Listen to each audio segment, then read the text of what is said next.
everyone. Welcome back to the Going Scared podcast. This is your host, Jessica Honegger, founder of the social impact fashion brand Noonday Collection.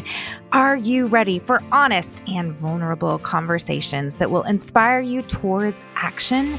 Join me here every week for conversations on living lives of purpose by leaving comfort and going scared. Today's episode is a special episode to me. Did you know that October is Down Syndrome Awareness Month?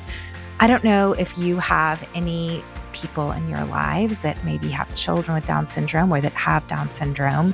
I have one of my best friends in the whole world, Micah May of May Designs, has a child with Down syndrome. And then my business partner, who's also one of my best friends in the entire world, his son has Down syndrome. So walking with them, vacationing with them, doing life with them has enriched my life and has enriched my children's life so much.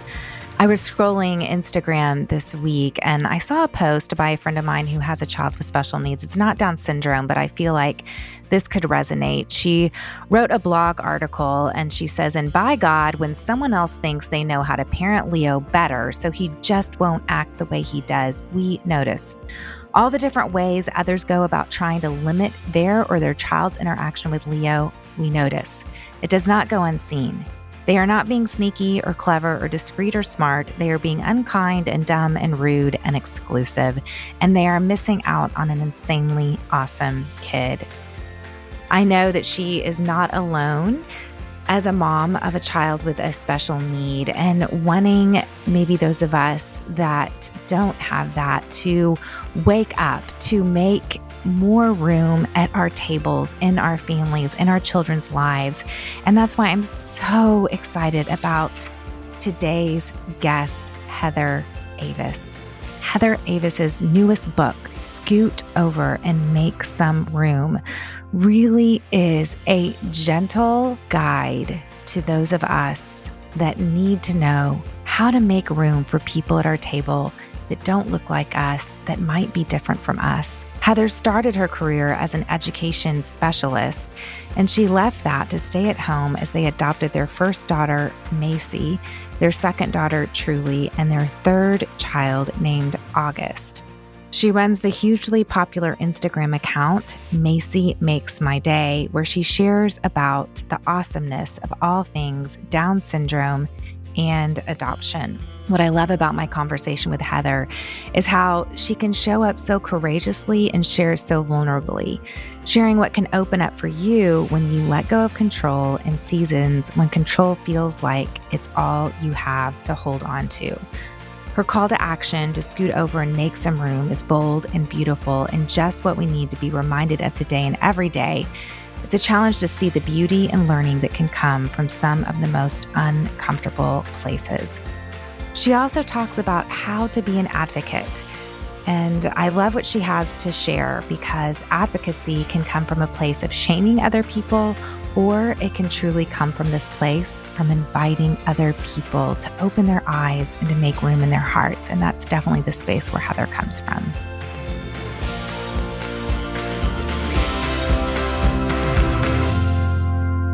So I wanted to let everyone in a little bit more on your story for those of us that might not know you. You're a mom of three. Mm-hmm. You have adopted all three of your children. Two of them are children with Down syndrome. And I wanted to hear a little bit about the backstory of how you landed on adoption. Yeah, so it is a very long story, and I wrote a whole book about it, but keep it brief. So we tried to get pregnant for years and couldn't. That's kind of where we ended up. And it was on we were at a crossroads of adoption or IVF. And at that moment in life, IVF didn't feel like an option. And so we chose adoption and went down the path of adoption, wanting a healthy infant, and paid a lot of money for a private agency and checked all the boxes that would lead us to a healthy baby. And God had other plans, and we ended up adopting a little girl with Down syndrome. And she was about 4 months old. She had Down syndrome, a congenital heart defect.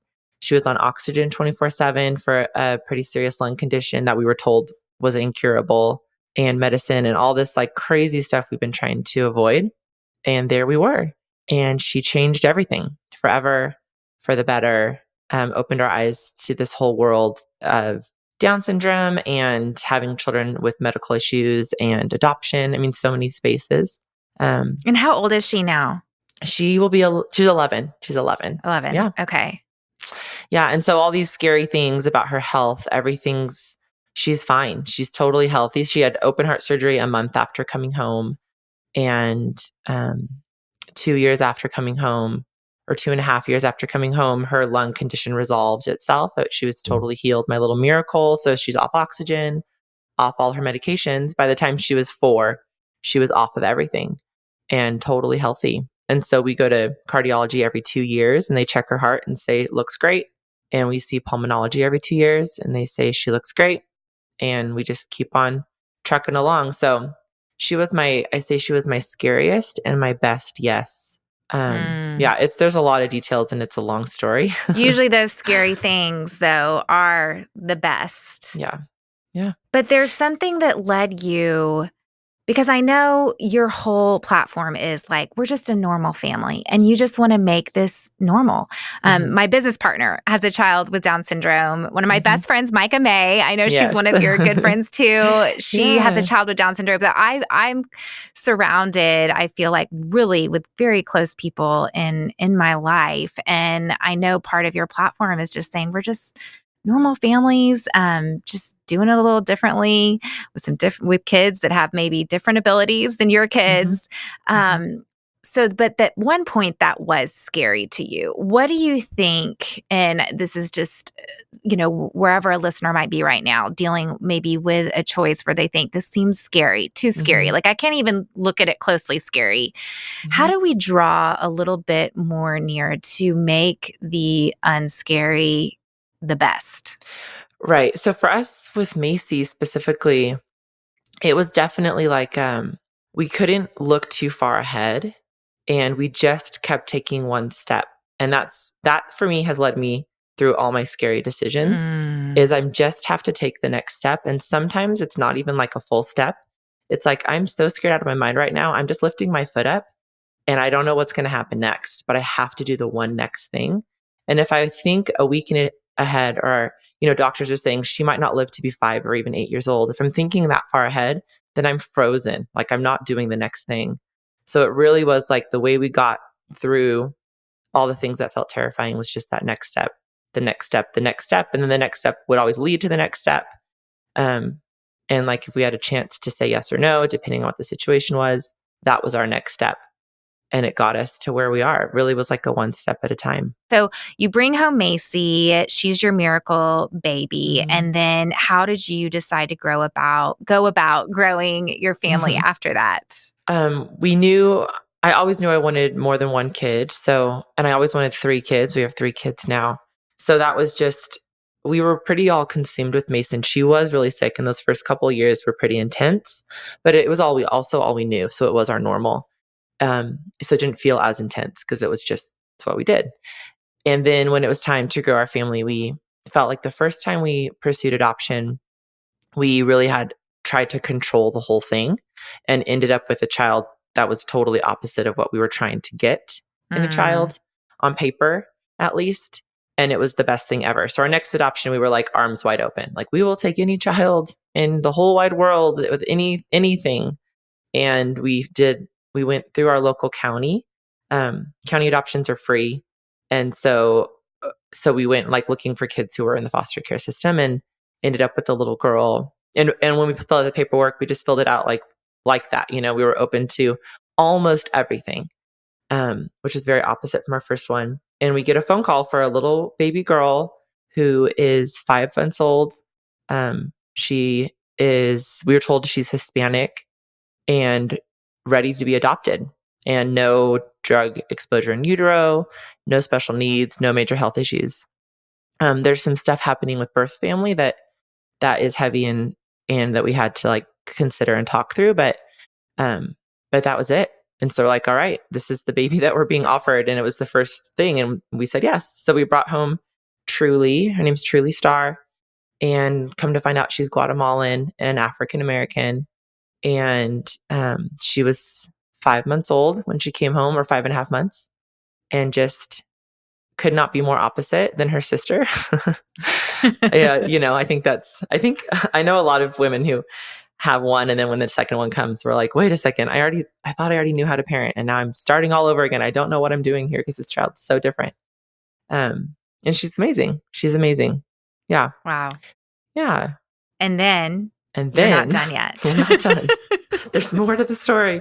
And then we were just in a season where I was at max capacity. I like to talk about like when you have multiple kids under the age of 5 or even a kid, I call that season in it. You are just in it. Yes. And I felt in it. I felt like my plate was full to the max. If one more thing was put on my plate, I would fall over and I'd be done for. Like there's no possible way I could continue life if I have one more thing to do, just because of our kids' unique needs for the two of them. And then we got a phone call from a really dear friend of mine. And she said, oh my gosh, birth mom just reached out to me and she got an in utero diagnosis for Down syndrome.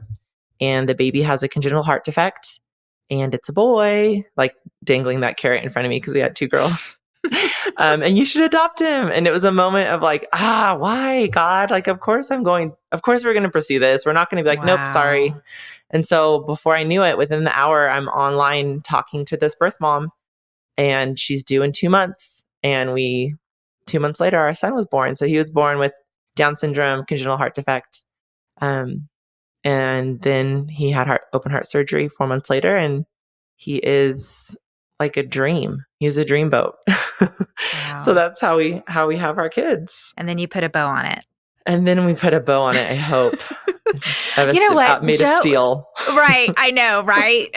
More you put like a bolt lock on it. Joe and I were talking the other day about how when our kids were 1 through 5, it went by so slowly. We're like, oh my God, those years. But the last 5 years, like our kids now are 10, 10, and 13, and it feels like it's going so fast. Like we just sat down and we were like, we only have 4 summers left with Amelie. Like, you know? Yes, that was heartbreaking. It's crazy. It's crazy. And when they're so young, you're just exhausted all the time. Oh and gosh, now we're having fun. It's crazy those seasons and how they change. And yet when my kids were that age, that's when I started Noonday, which seems crazy that like during that time when you're most exhausted, you're often like starting your career. Isn't that wild? I know. I was a full-time stay-at-home mom. And then we started this like little Instagram thing that got bigger than we anticipated. And then, publishers are reaching out like, do you want to write a book? And yeah, my kids when my first book came out, when I wrote my first book, my kids were under 1, 3, and 5. Yeah, it's crazy. You're like, crazy. How did I even do that? Who does that? Exactly. Really? And I really don't know.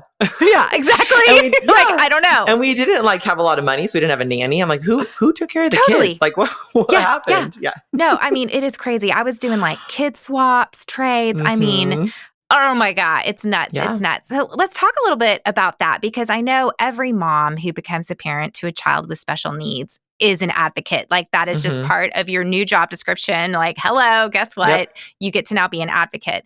But you've really taken it the next step and you have built influence and platform and you've created community, which by the way is so amazing. Like anybody I know who does have a child with Down syndrome has just benefited so much from the community that you have created. So thank you for that. Oh my gosh, thanks. So tell me about that journey of you're advocating every day because that's just what you do. And then you start an Instagram account. Like how did you then start to become this more public advocate?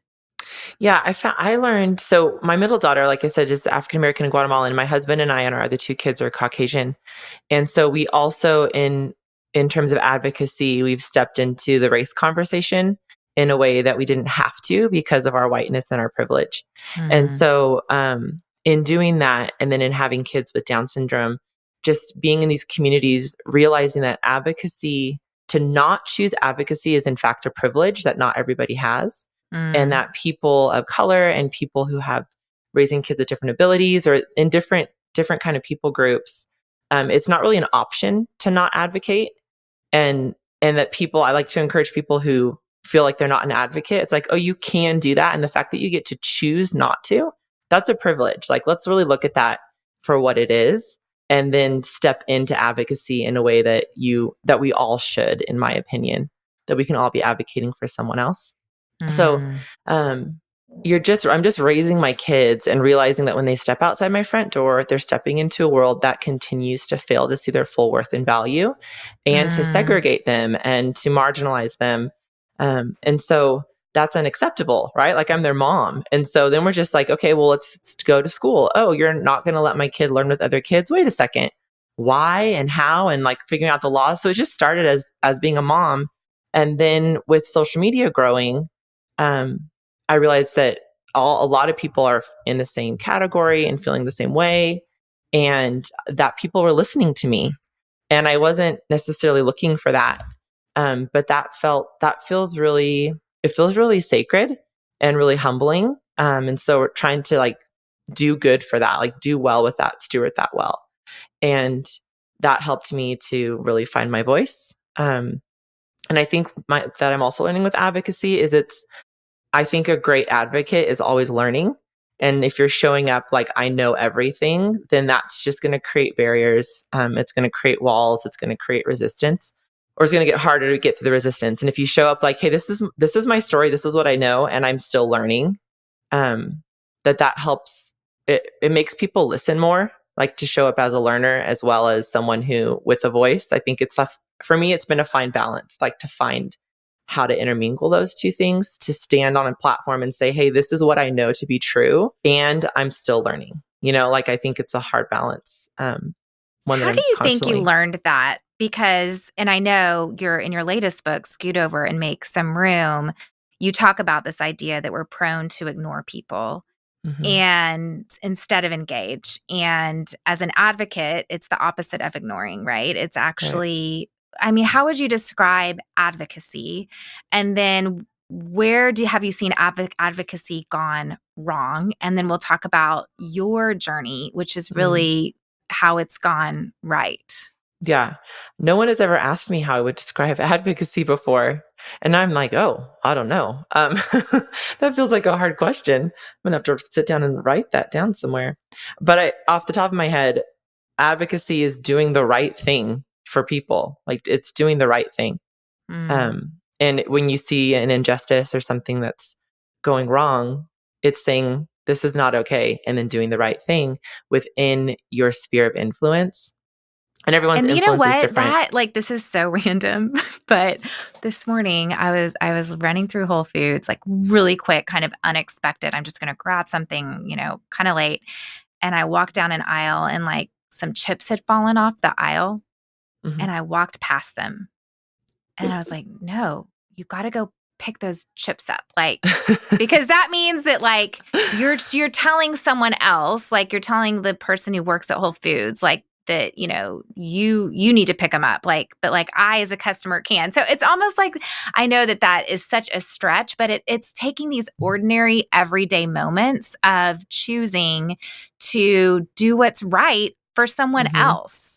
It Yeah, just I happens think to be in your situation, you're doing it for people that have been massively underrepresented and massively really been, oppressed in many mhm, ways. mhm, But I love how you just simplified it because I think it's easy to look at someone like you and say, well, that's an advocate, and mhm. oh my gosh, like to be a real advocate, I need to go adopt children with special needs or adopt a child with a different race. But what you're saying is it's just doing what's right for other Yeah, people. And we can make choices for that every single day. So totally. I love your on the spot quick definition, Heather. That just came from your Thanks, heart. So girl. that was Just good. came That was from my heart.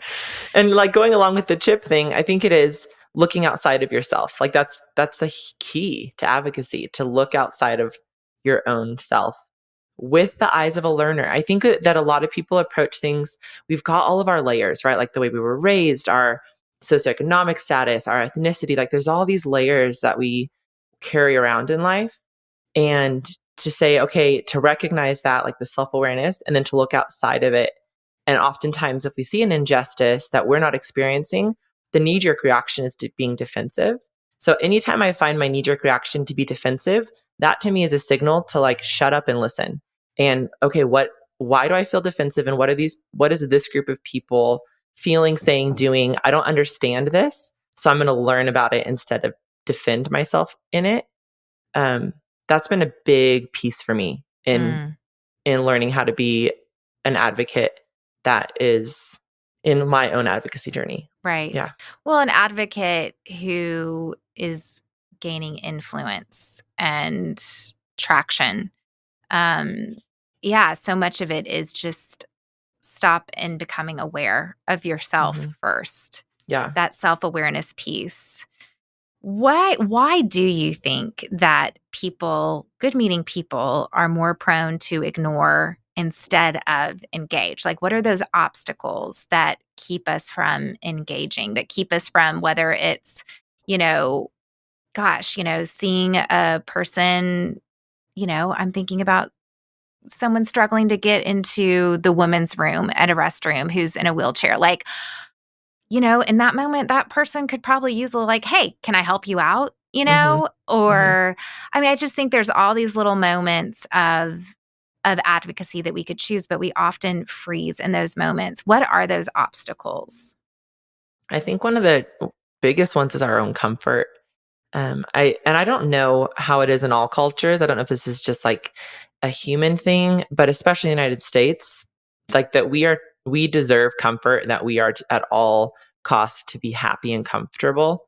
I think that is harmful, and that's a lie that we've been fed and we strive for. So I think our own personal comfort is a huge barrier. I think that people don't know how to. I think there's like a humility aspect piece to it, to like be humble enough to ask the questions and to get it wrong. So with that example of seeing someone who might need help, there's a chance that when you help that person, they're offended by that. They might be like, "What are you talking about? I got this."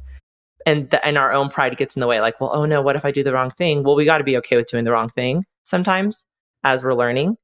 And so that can get in the way. And then I think people feel, I've experienced this a lot in the Down syndrome community. People will look at me and be like, well, you have all of this influence and you have this different skill set and you are a good advocate. I'm just a stay at home mom. Like, I'm barely getting through the day changing diapers. Who am I to be an advocate? And so our own circumstances and our comparison, like comparing our lives to the lives of others, gets in the way too, where it's like, no, in your own in your own circle, you have so much influence, even if it's one person. Like I want people to know exactly where they are. They can be an advocate for fill in the blank, like for anybody. You don't have to be on a big stage in front of thousands of people. You just have to recognize that you actually have a voice and that you can use it. And then you have to do it. You have to like step into it and use your voice. So how can we go about making room for others? You have to see it first. So you have to like Okay. take off some blinders and be Mm. willing to see what's happening.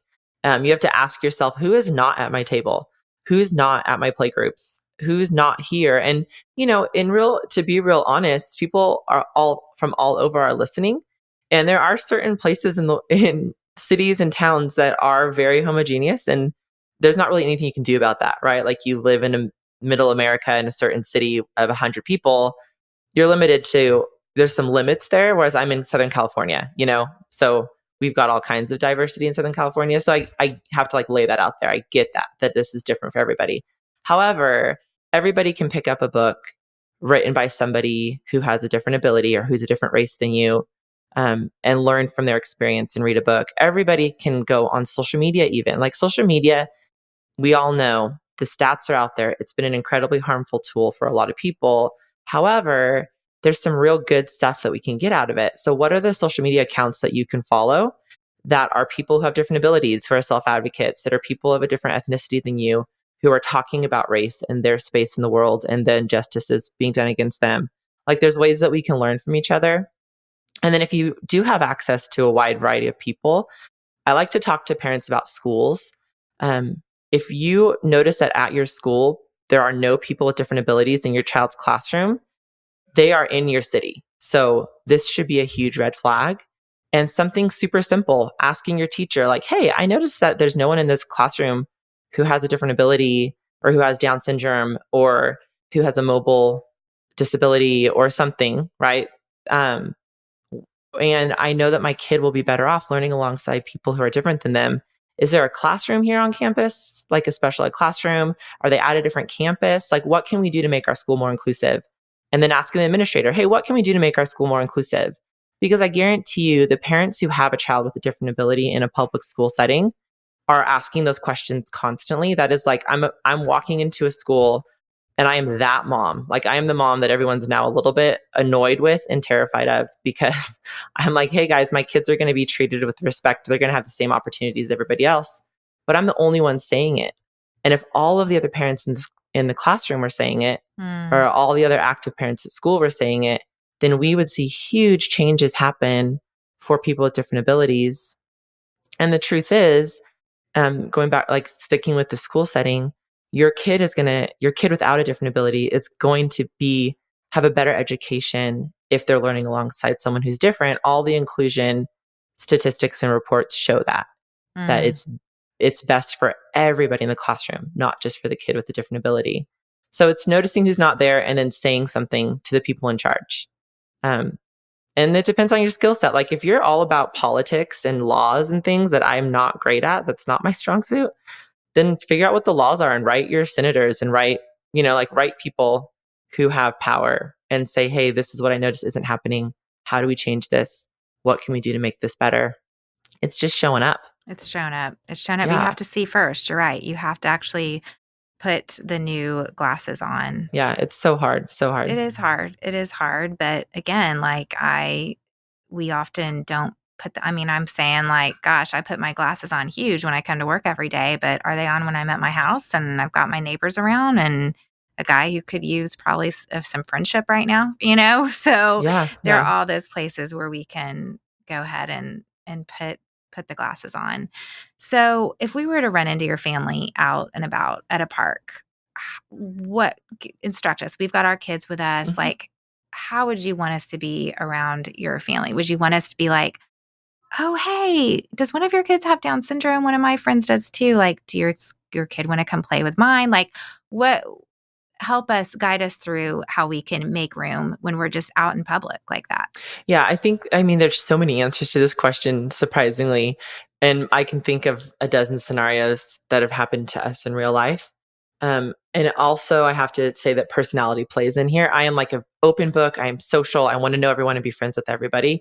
I'm not easily offended. So I have to say all that up front too.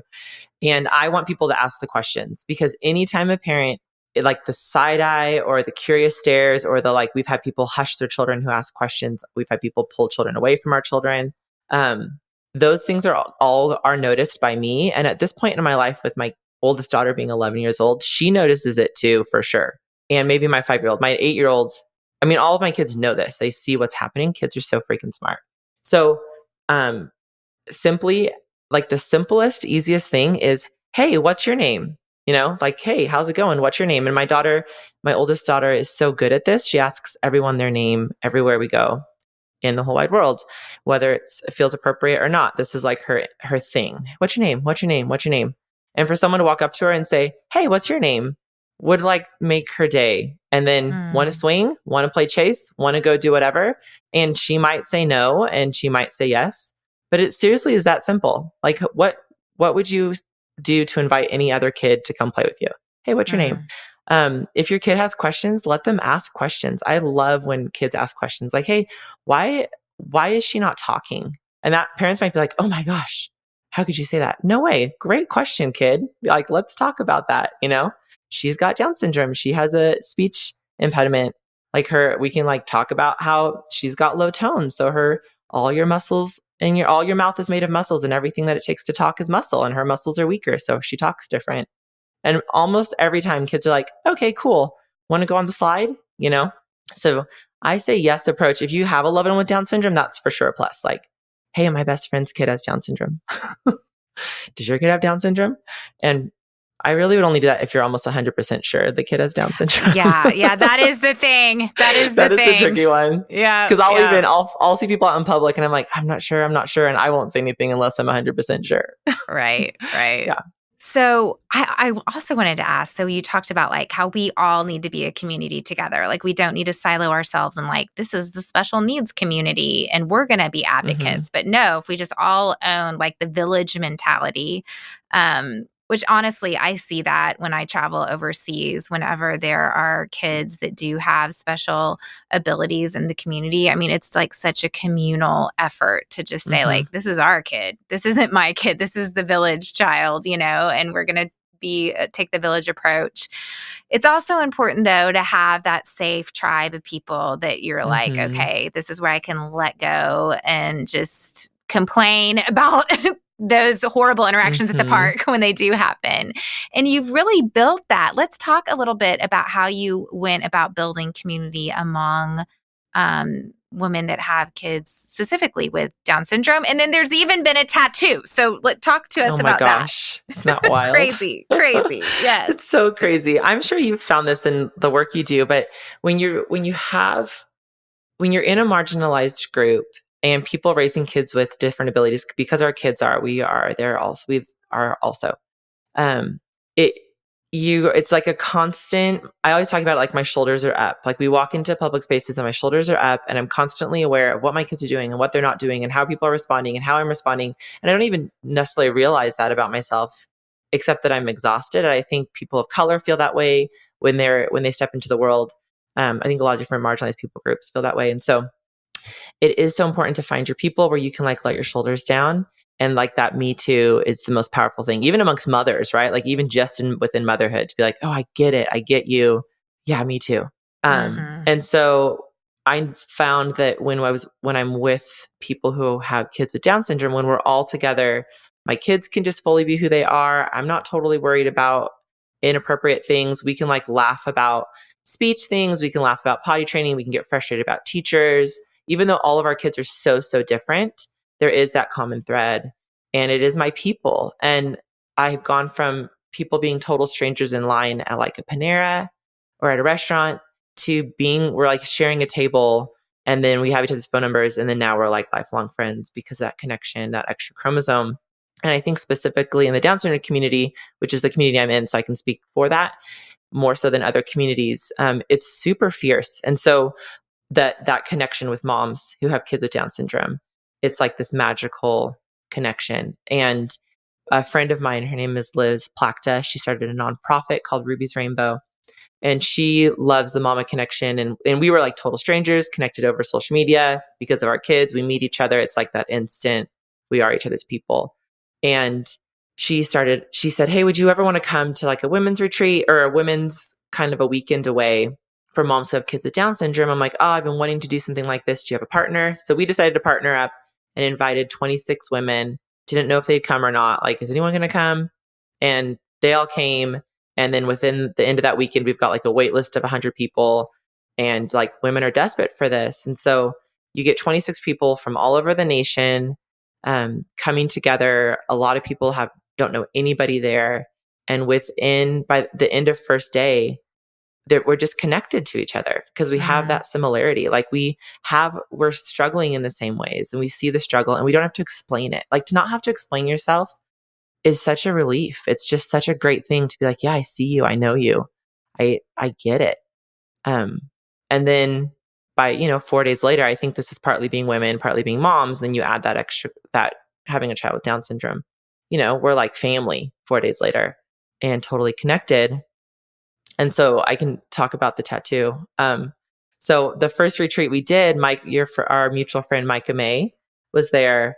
And I've always wanted to get a matching tattoo with someone. I have two sisters who refuse to do it. I'm like, whatever. But no one will get a matching tattoo. So day one, I'm like, hey guys, we're all strangers. We should get matching tattoos. And then people like laughed it off. And I said, no, I'm very serious, friends. And so by day 4, we're like, And okay, we're serious. In Austin? Yeah, we're in Austin. Which is like, we've got plenty of brilliant tattoo artists here.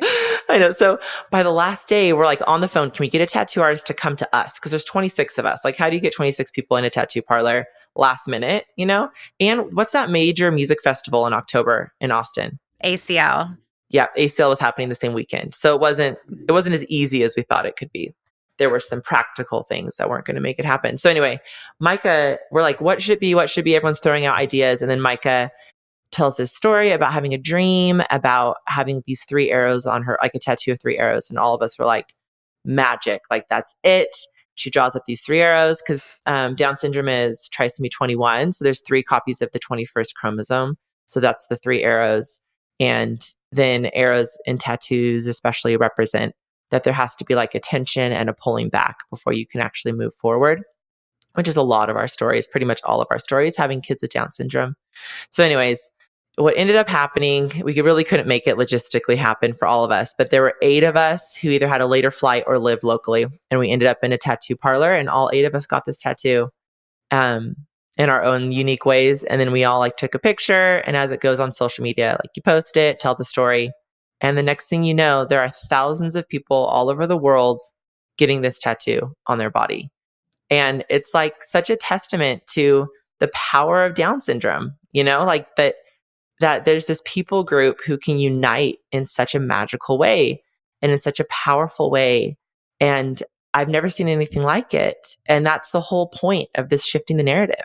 Like we're saying, this is an entire people group that those who aren't a part of it are terrified of, like are avoiding it at all costs. And wait a second, look at the power that they have to connect and the power that they have to make the world better. I mean, to truly make the world better, but we've got to let them into all of the spaces in the world if we want to experience that for ourselves. Like if people outside of our community want to experience it, then you've got to let them in. I love that. I mean, I don't think I've ever heard of a tattoo going viral. Right? Yeah. It's so random. For such a good cause. I mean, I love just your bias towards action. You're like, okay, I'm going to be an advocate for my kids. And now I'm just going to be an advocate for all the kids. And now I'm going to be an advocate for my own community of moms. And now we're all going to go get tattoos together. That's right. That's right. We would get into a lot of trouble if we lived by each other, Heather. I think we would. I think we need to. Well, we will get into trouble someday. When we're going to go to Guatemala, we're going to make it happen. It's going to happen. It's going to happen. I cannot wait. Yes. It's just going to happen in 2020. That's when it's going to happen. And there will be matching tattoos, piercings. I mean, so many things are going to happen. Wow. Okay. Maybe I'll even bump it up just a little bit. Okay. Just a little bit. It'll be awesome. So we like to wrap up by asking how you are going scared right now. So I think it's just a continuum. Yeah. I think that I've chosen this line of work that is just constantly going scared. We're just in a business that we don't totally know what we're doing still. Mm-hmm. And we are promoting something that is so countercultural that it doesn't catch on that quickly. And that can feel terrifying. We're not a part of the story of this is the 20 ways to make yourself better so that you can be number one at this, so that you can, like we're not into the you, like the self-help stuff. Mm-hmm. Even though ultimately what you're offering, your message is what is actually what's going to serve us, because we're made for diversity and inclusion and to value people, not for what they can produce, but for actually just who they are in the world and just being image bearers and like all of my friends that are different than me. I mean, it's just, it's only enriched my life. But you're right. It's an uncomfortable message. It causes us to evaluate ourselves. And so it's never going to be the fast number one hit. Right. And then like, I'm just a human. So how that plays into my own psyche and having to always battle that, really, like making sure I have people in my life who keep me grounded and who speak truth and keep my eye focused on the main thing and not getting sidetracked by what everyone else around me is doing. It's every day. It's every day. And so that's what we're going to continue to do. And it scares me every day.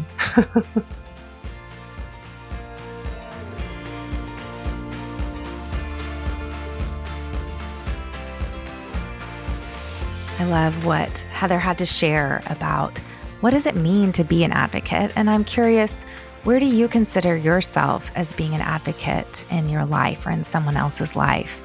I'd love to hear more about your thoughts on advocacy. Pop on over to my Instagram account. It's Jessica Honegger. That is 2 G's and 1 N. Let me know what you thought about today's episode. And I also would so appreciate it if you hopped on over to iTunes and gave a review. To keep up with Heather, head on over to her website, heatheravis.com. And I would highly recommend too that you just pop on over to Amazon and put her latest book into your cart, scoot over and make some room. Our wonderful music for today's show is by my good friend Ellie Holcomb. Going Scared is produced by Eddie Kofholtz, and I'm Jessica Honegger. Until next time, let's take each other by the hand and keep going.